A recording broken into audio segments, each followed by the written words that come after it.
Right, so we've now had the All Blacks 32. That's the actual All Blacks squad for their five test tour, starting with Japan, and then I think it's England, Ireland, France, and Italy. Don't quote me on that order.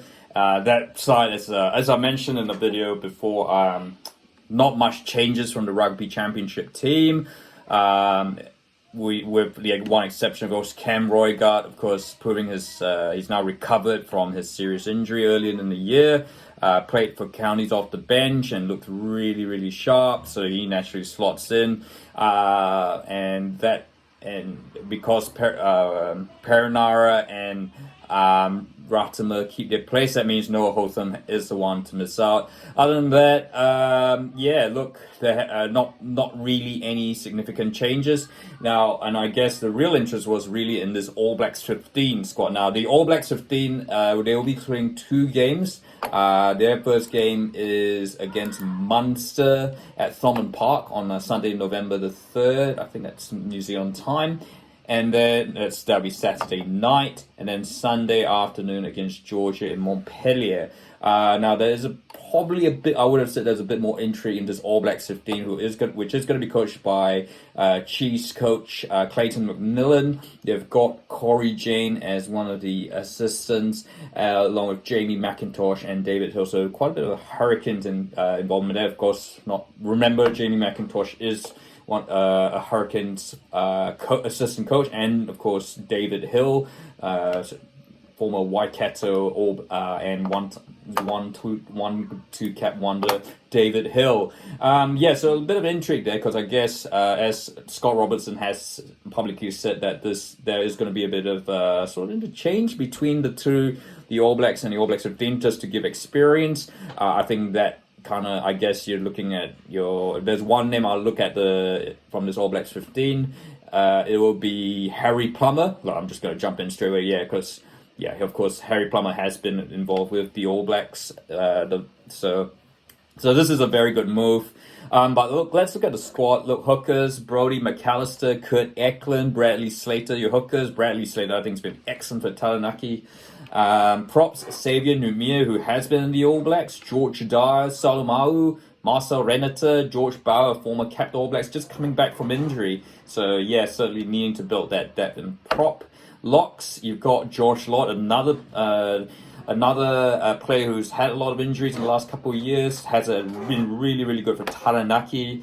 Could arguably have a case to be in the All Blacks, but because of Scott Barrett, the captain, being there, Tupou Vaa'i has really showed he's pretty much locked up the other locking position. So look, Josh Lott, I think this is a very good move for Josh Lott to be in there. And rugby is a physical game, and there will be injuries. So Josh Lott could potentially be the next one. Sam Derry, of course, in the main side. So Isaiah Walker-Leweres, and Naitoa Akoi, really, really good play for Bay of Plenty. The big name there, Fabian Holland. Look, he's finally completed his residency. Of course, he's originally from the Netherlands, hence why his surname is Holland. So he's eligible now to be select for national selection. So it's quite funny how the All Blacks are trying to now. People have always accused the All Blacks of stealing from the Pacific Islands. Now we're stealing from Europe. But we're great. I mean, obviously Fabian Holland being an All Black, that'll be enormous, certainly for himself and Dutch, and his Dutch, and Dutch rugby. Loose forwards: the over excellent, consistent Duplessis Karifi, Peter Lakai, Hoskins Satutu, who people thought would be in the All Blacks, but with all that amazing form. Ollie Haig, I think that's been a real sign. Christian Leo Willie for Otago, he's been really, really solid, former Canterbury player. I guess, look, there are a couple of loose forwards who have missed out. I know Sam Wizzy from Southland, who's been really good. There is that Wellington guy, Yose, who's been really good for the Canes. Tyrell Yose, I can't have to look up it. Braden Yose, sorry, apologies, who has missed out. But look, loose forwards, New Zealand's always going to be stacked, and there's always going to be a couple that miss out. Halfbacks, look, as I mentioned, Hotham with Cam Roigard fit, he drops out of the All Blacks and he's going to play in the All Blacks 15.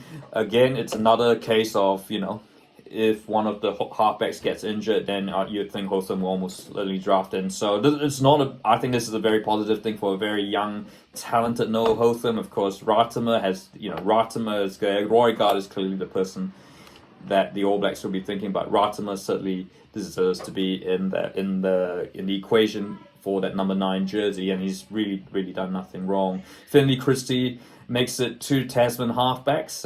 This will be a chance for him to really force himself back into the All Blacks. Now, apologies for the kids because it's school holidays. As I mentioned, Harry Plummer is one of the first 5'8", so this is going to be a bit of an interchange. Josh Jacomb, finally, we've been clamoring for ages, and now he gets his chance to show what he can do at an international level. And I think this is the perfect step up rather than apprentice, because he gets a chance to play. And you never know. Yeah, as I said many times, injuries will rule someone out. So yeah, although I guess Plummer would be the next person to the cab. And then so midfielders, Quinn Tupaia is back in the national reckoning after a injury played a year. So he had that serious injury that ruled him out the World Cup. Riley Higgins has been really excellent and deserves a shot. AJ Lamb for Auckland, Dallas McLeod. So no surprises there. Outside backs, you've got the Kini Nahola, so makes it one step where you get both Nahola brothers who have played for the All Blacks at a certain stage. Kini Nahola again has been really wonderful for Taranaki. Moni Narawa, who's another former captain All Black, hopefully not going to be a former forever, but I'm sure he's going to be in there. It's just because Caleb Clark is playing really well, and they still Mark Talia still has plenty to offer. Chafee Haki, who was in the training squad for the Bledisloe and Wellington, he's in the outside backs. And Sean Stevenson gets his chance in the outside backs. Look, there have been talks that the Warriors might very well have pinched Sean Stevenson to replace Sean Johnson, but whether that was a bit far-fetched, who knows? But look, I think if he's in that All Blacks 15, might very well still be in the equation. Smaller squad, obviously, because they only played 2 games. But certainly a very strong squad, and certainly one would I think no offense. I mean, Japan, the All Blacks Japan game should be while I think Japan certainly made a lot of improvements, I think the All Blacks should win this comfortably. So maybe like All Blacks 15, a lot the sort of like the second, third tier of New Zealand rugby.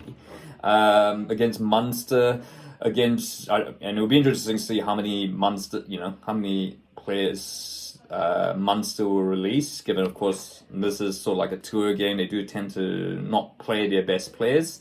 And then there's Georgia. I would expect that's going to be a tough guess. So this will be certainly an intriguing one, and definitely one to watch. But so look, I mean, obviously a couple of names. Look, Riccatelli, Tarbal. I mean, I guess they're a bit on the older side. You got your Tom Christie's, Cullen Grays, Fakatava. Look, I don't think much as I like Fakatava, I don't think he's quite there. Braden Eno, there's a couple, Bailyn Sullivan. Look, a couple of players in there, but who might have missed. But it is still a very strong squad. But what are your thoughts? And of course, if you like this video, feel free to like, and don't forget to subscribe.